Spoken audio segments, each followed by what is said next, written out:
ओम श्री साईनाथाय नमः। ओम श्री साईनाथाय नमः। ओम श्री साईनाथाय नमः। सभी साईं भक्तों को नमस्कार।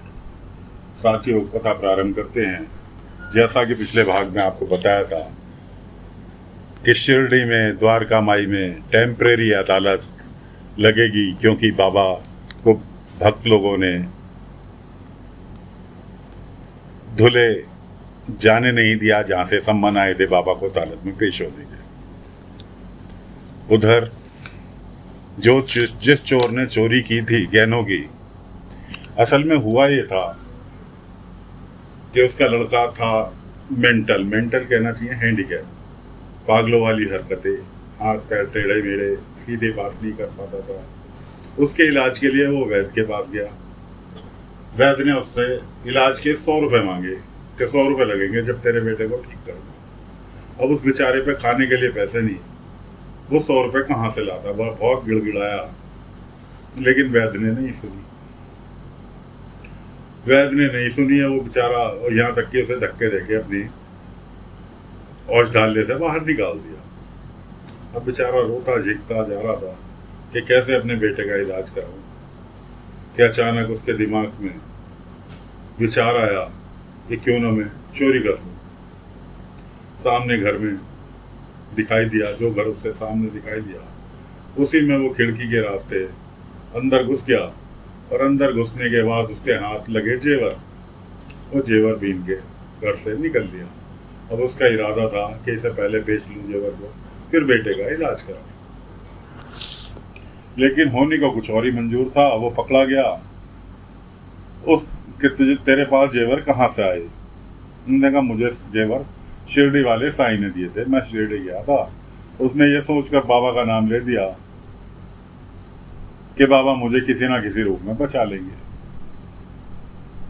अब वो पड़ा पड़ा अपना पुराने कर्मों को हवालात में पड़ा हुआ सोच रहा था कि अब तो मुझे सिर्फ शिरडी वाले साईं ही बचा सकते हैं कि साईं बाबा, मैंने अपना जुर्म जो है आपके सिर मढ़ दिया, अब बचाना ना बचाना आप ही का काम। उधर अदालत शिरडी में लगेगी, इसकी खबर सुन के साथ ही उसके परिवार वाले, दोनों बच्चे और उसकी पत्नी बैलगाड़ी में बैठ के शिरडी के लिए प्रस्थान कर लिया। उधर जज साहब सुबह ही, जज साहब थे जोशी जी, तो घोड़ा तांगा में बैठकर वो दूल्हे से शिरडी सुबह ही 9-10 बजे के करीब पहुंच गए। रास्ते में कुलकर्णी मिले, क्योंकि पूरा गांव ही उस अदालत में मौजूद रहना था। कुलकर्णी ने अपने हिसाब से पट्टी पढ़ाने की कोशिश की, लेकिन जोशी जी ने एक ना सुनी और वो जाकर द्वारका माई में विराजमान हो गए। सभी गांव वाले वहाँ इकट्ठे हो गए। कुलकर्णी भी वहीं बैठे, गांव के मुखिया होने के नाते। यहाँ नाना साहब चांदोलकर भी जज साहब के बगल में ही बैठ गए। बाकी पुलिस वाले सब खड़े रहे। जज साहब ने कहा जोशी जी ने, तो साईं बाबा अदालत की कार्रवाई चालू की जाए। बाबा ने कहा जैसे आपकी मर्जी। तो तुम्हारा नाम, बाबा से क्वेश्चन आंसर जोशी जी ने करने चालू करे कि तुम्हारा नाम, कि सब लोग मुझे साईं कहते हैं। तुम्हारे पिता का नाम? बाबा ने कहा साईं बाबा। कि तुम्हारे गुरु का नाम? गुरु का नाम उन्होंने सही बता दिया, जो उनके गुरु थे। अब बारी आती है, रहने वाले कहाँ के हो? कि पूरा संसार मेरा घर है। अब तात्यार केशव आपस में बात कर रहे थे, वहीं पे नाना साहब भी बैठे थे कि साईं इस तरह के जवाब देंगे तो ये जज साहब हैं, अदालत की कार्रवाई चल रही है, ये थोड़ी मानेंगे इस तरह के जवाब, इन्हें तो सीधे सीधे जवाब चाहिए। खैर नाना ने कहा शांत रहो, चलने दो जो चल रहा है। लेकिन हर किसी के पेट में दर्द हो रहा था बाबा के जवाब सुनकर। कि क्या तुम इसको जानते हो? बाबा ने उसकी तरफ चोर की तरफ देखा कि हाँ जानता हूँ सरकार, मैं हर किसी को जानता हूँ, हर कोई मुझे जानता है, क्योंकि कोई ना कोई किसी ना किसी रूप में इस दुनिया में मिल ही लेता है एक दूसरे से, इसलिए मैं सबको जानता हूँ। यह भी गोलमोल उत्तर हो गया। इसने जो गहने चुराए, क्या वो गहने तुमने दिए थे? कि हाँ साहब मैंने ही दिए थे। बाबा ने वो भी जुर्म कबूल कर लिया। अब सारे चिल्लाने लगे, खास करके कुलकर्णी, देखा देखा जोशी जी, जुर्म कबूल कर लिया, सजा सुनाओ। कुलकर्णी के आदमी भी और कुलकर्णी भी सारे गांव वाले देख के असमंजस में पड़ गए कि ये तो उल्टा हो गया, साईं ने कैसे जुर्म कबूल कर लिया? भाई जो जुर्म साईं ने किया ही नहीं वो कैसे कबूल कर लिया? नाना साहब कहने लगे, चांदोलकर जी कि जोशी जी एक काम करो, साईं की आदत है इसी तरह की जवाब देने की, आप एक अकेले में बात कर लो, व्यक्तिगत रूप से बात करो। जोशी जी कहने लगे ठीक है। तो दोस्तों जोशी जी की एक टांग खराब थी, बेचारे लंगड़ा कर चलते थे। जो जज साहब जोशी जी आए थे उनकी एक टांग खराब थी, अब वो लंगड़ा कर चलते थे। बाबा उनके जवाब देकर कहने लगे, जोशी जी आपने जो कुछ पूछा मैंने सही सही आपको बता दिया। इतना कहकर जाकर अपने पत्थर पर बैठ गए जिस पर वो बैठते थे। जोशी जी कहने लगे कि मुझे साईं आपसे कुछ व्यक्तिगत बात करनी है और यहाँ आओ।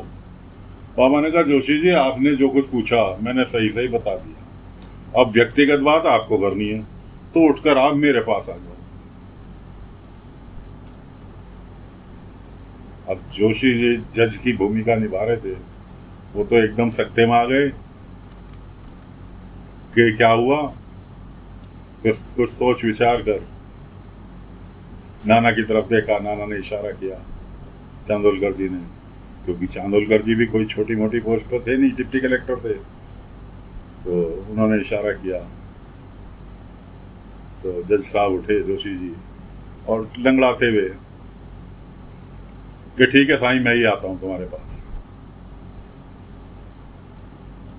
क्योंकि अदालत में चला रहा हूं यहाँ पर तो आना भी मुझे ही पड़ेगा, मैं आता हूँ आपके पास।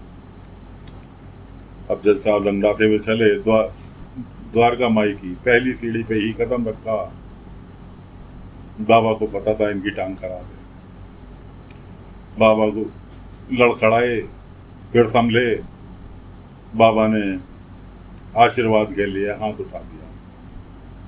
बाबा के कदमों में से ऐसी तरंगे निकली जो कि सीधे जोशी जी के पैरों में जाके लगी और जोशी जी का पांव हो गया ठीक। जोशी जी ने जो छड़ी पकड़ रखी थी हाथ में उसे वहीं फेंक दी। पब्लिक ने सोचा, उनके माता जो थे उन्होंने सोचा कि जोशी जी अब गिरने वाले हैं, लेकिन जोशी जी खड़े हो गए एकदम सीधे और अपने पैरों पर चलकर कदम आगे बढ़ाने लगे। जोशी जी देखते क्या हैं कि बाबा के पीछे चक्र घूम रहा है, सुनहरे कलर का आग का गोला, उसके बीच में चक्र, और बाबा अपनी उसी मुद्रा में बैठे हुए हैं। जोशी जी गए तो थे सवाल जवाब करने, लेकिन हाथ जोड़कर सीधे बाबा के कदमों में झुकते चले गए कि साईं मेरा पैर खराब था, आपको ये पता था कि मैं आपको सजा देने वाला हूं, उसके बाद भी आपने मेरा पैर ठीक कर दिया। मैंने मन्नत मानी थी कि मेरा पैर ठीक हो जाए, मैं चारों धामों की यात्रा करूंगा। तो साईं मैं तो यात्रा कर नहीं पाया, काम में ऐसा फंसा कि मैंने ऊपर वाले से कहा था कि मैं चारों धामों की यात्रा करूंगा, मेरा पैर ठीक कर दो। तो मेरी तो यात्रा तो हुई नहीं, लेकिन मुझे तो चारों धाम आपके कदमों में नजर आते हैं कि मेरा पैर आपके दर्शन पाकर ही ठीक हो गया। बाबा ने जोशी जी को आशीर्वाद दिया कि साईं ये अदालत अब मैं नहीं चला पाऊंगा। बाबा ने कहा नहीं जोशी जी, तुम यहाँ कर्म करने आए हो, जो कर्म करने आए हो उसे नेक दिली नियत साफ से करो, किसी का कोई पक्षपात नहीं। मुझे पता है कि आज तक आपने जितने भी मुकदमे में न्याय दिया है एक निष्पक्ष होकर न्याय दिया है, इसलिए मैं चाहता हूँ कि आप निष्पक्ष होकर न्याय करें। भले वो मेरे खिलाफ जा रहा है कोई दिक्कत नहीं, लेकिन आप अपनी ईमानदारी नहीं खराब करें। बाबा के कहने के बावजूद भी जोशी जी ने कहा कि भाई मैं ये अदालत आगे नहीं चला पाऊंगा। पब्लिक से कहा मैं अदालत आगे नहीं चला पाऊंगा क्योंकि मैं एक ईश्वर स्वरूप व्यक्ति को सजा नहीं सुना सकता। उधर कुलकर्णी के आदमी कुलकर्णी चीखने लगे मैं शिकायत करूंगा तुम्हारी, और तुम अंग्रेज सरकार से तुम यहाँ पक्षपात कर रहे हो, तुम यहाँ न्याय नहीं कर रहे हो। इस तरह से जोशी जी को कुलकर्णी ने हड़काना चालू कर दिया। खैर कुलकर्णी जोशी जी आकर अपनी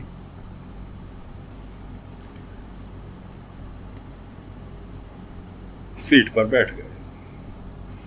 बैठ गए। उधर नाना साहब ने कहा, इशारा किया, उधर बाबा ने इशारा किया कि नहीं जोशी जी आप न्याय करेंगे।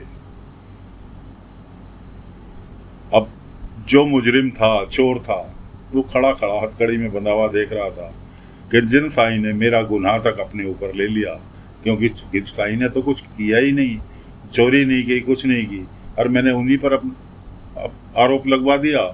वो बेगुनाह होते भी गुनाहगार सजा के भागी होंगे। उसके दिल में आत्मग्लानि भरी और जोशी जी ने न्याय सुनाना चालू किया कि सभी सबूतों को मद्देनजर रखते हुए अदालत इस निर्णय पर पहुंची है कि साईं, उसने कहा रुको साहब, साईं बेकसूर है, साईं ने चोरी नहीं की, चोरी मैंने की है। उसने अपना पूरा का पूरा हाल कह सुनाया, कैसे कैसे वो वैद्य के पास गया, उसने 100 रुपये मांगे, उसके पास पैसे नहीं थे, उसने चोरी की, फिर साईं के ऊपर आरोप लगा दिया कि साईं मुझे बचा लेंगे। इस तरह से उसने पूरा वृतांत कह सुनाया। जोशी जी कहने लगे कि भाई एक बात सिद्ध हो गई, सभी श्रोताओं जो यहाँ मौजूद हैं सुन लो कि साईं बेकसूर हैं, साईं का इस मामले से कोई लेना देना नहीं। सभी गांव वालों में जितने भी साईं के भक्त थे सभी में खुशी की लहर दौड़ गई और कुलकर्णी सरकार अपने पैर पटकते हुए वहां से भाग लिए। इधर चांदोलकर जी कहने लगे कि जोशी जी एक बच्चा जो पागल अवस्था में और बिना अपने पिता के रह नहीं सकता, कोई रास्ता निकालो। ये अपनी मजबूरी वश इसने चोरी की, कोई तो रास्ता निकालो जो कि ये मुजरिम बरी हो जाए। साईं ने भी इसे बरी कराने का प्रयास किया, अपने ऊपर इल्जाम लेके। अब जोशी जी तो जज साहब तो भक्त बन चुके थे साईं के। जोशी जी ने कहा कि चांदोलकर जी एक दो रास्ते हैं, या तो ये 1 साल की सजा काट ले या 100 रुपये जुर्माना जमानत के रूप में जुर्माना भरे और ये बरी हो जाए। वो मुजरिम कहने लगा सरकार 100 रुपये मेरे पास होते तो मैं चोरी क्यों करता, 100 ही रुपये की तो जरूरत थी वैसे से अपने बच्चे का इलाज कराने के लिए। चांदोलकर साहब कहने लगे जोशी जी इसके 100 रुपये मैं दिए देता हूँ, मैं अपने पास से दिए देता हूँ और इसकी जमानत करके इसे छोड़ दो। जोशी जी कहने लगे चल ठीक है। बाबा कहने लगे नहीं नाना, तुम्हें इसके पैसे देने की जरूरत नहीं है, इसके पैसों का इंतजाम तो इन पक्षियों ने कर रखा। ऊपर बहुत सारे कबूतर उड़ रहे थे, मंडरा रहे थे। इसके पैसों का इंतजाम तो इन पक्षियों ने कर रखा है। बाबा के इतना कहते के साथ ही सारे पक्षी उड़ चले। बाबा ने कहा, मालसापति जी और पाटिल जी कहने लगे कि ये पक्षी जिधर जा रहे हैं साईं का इशारा है, हमें इनका पीछा करना चाहिए। पीछा करते करते सभी लोग, जज साहब भी, चांदोलकर जी भी और जोशी जी भी, सब लोग वहीं पहुंच गए उसी पेड़ के नीचे, जिस पेड़ के नीचे बाबा ने सम्मन जो बाबा के नाम आए थे वो दबवाए थे। तात्या भी था। तात्या कहने लगा ये तो इस पेड़ के ऊपर आके बैठ गए। तात्या कहने लगा यहीं तो साईं ने सारे के सारे सम्मन गड़वाए थे हमसे। भाई जमान कहने लगी एक काम करो, साईं की ये लीला है, यहाँ खुदाई करो जहाँ तुमने सम्मन गाड़े थे। खोदा, पहला सम्मन 3 बार सम्मन आए थे, चौथी बार वारंट आ गया था तो 3 बार के सम्मन वहाँ गड़े हुए थे। पहला कागज निकला वो सम्मन था, दूसरा कागज निकला वो भी सम्मन था, तीसरा जैसे ही लिफाफा सम्मन का निकाला तो वो बहुत मोटा दिखाई दिया। उसे खोल के देखा तो 1-1 रुपए के नोट की गड्डी उसके अंदर मौजूद थी। सभी लोग हक्के बक्के। तात्या ने वो गड्डी निकाली, चांदोलकर साहब के हाथ में दी। चांदोलकर साहब ने पैसे गिने, पैसे पूरे 100 रुपए थे। अब जब ये सभी लोग कबूतरों का पीछा करने चले तो बाबा ने उस जो इनका बच्चा था चोर का, जो पागल अवस्था में था, उसे वहीं रोक लिया, उसके सिर पे हाथ रखा और उसे एकदम स्वस्थ कर दिया जैसे कि नॉर्मल बच्चे होते हैं, और वो बच्चों के साथ खेलने लगे। चांदोलकर साहब ने पैसे गिने, उन्होंने जोशी जी के हाथ में दिए। जोशी जी ये लो 100 रुपये इसकी जमानत के। जोशी जी ने उसकी हथकड़ी खुलवा दी, चोर की रिहा कर दिया। अब सभी लोग जिसे जहाँ जहाँ जाना था सब लोग निकल लिए। बाकी नाना साहब, पाटिल जी, उसके माता पिता, चोर और उसकी पत्नी, उसकी बच्ची, सब लोग द्वारका माई आए। तो बच्चा खेलता हुआ दिखाई दिया, साईं से कह रहा था कि साईं मुझे अगर इस हालत में मेरे आई बाबा देखेंगे कितना खुश होंगे कि आपने मुझे ठीक कर दिया। बाबा ने कहा बेटा वो देख रहे हैं तुम्हें, वो तुम्हें खेलते हुए देख रहे हैं। तो साथियों बाबा ने 2 चमत्कार किए। एक तो जज साहब, ये लीला इसलिए रची थी, एक तो जज साहब का पैर ठीक करना था, दूसरे बच्चे को स्वस्थ करना था, तीसरे जो इल्जाम मजबूरीवश उसको चोरी करनी पड़ी थी उसने बाबा के सिर डाल दिया था, उस पूरे के पूरे झमेले को, उलझन को सुलझाना था, इसलिए इतना बवंडर रचा गया। बाबा ने ऊन की जो उलझी हुई ऊन ली थी, उस ऊन को की तरफ देखते हुए कहने लगे अब तुम्हारी आखिरी गांठ भी खुलने का समय आ गया है, और लिया और उसकी डोरी खींच दी। बाबा की पूरी ऊन अपने आप सुलझ चुकी थी। तो साथियों ये अध्याय फिलहाल यहाँ समाप्त करते हैं। अगली कथा लेकर अगले अंक में फिर हाजिर होंगे। तब तक के लिए आज्ञा दीजिए। ओम साई राम, ओम साई राम, ओम साई राम।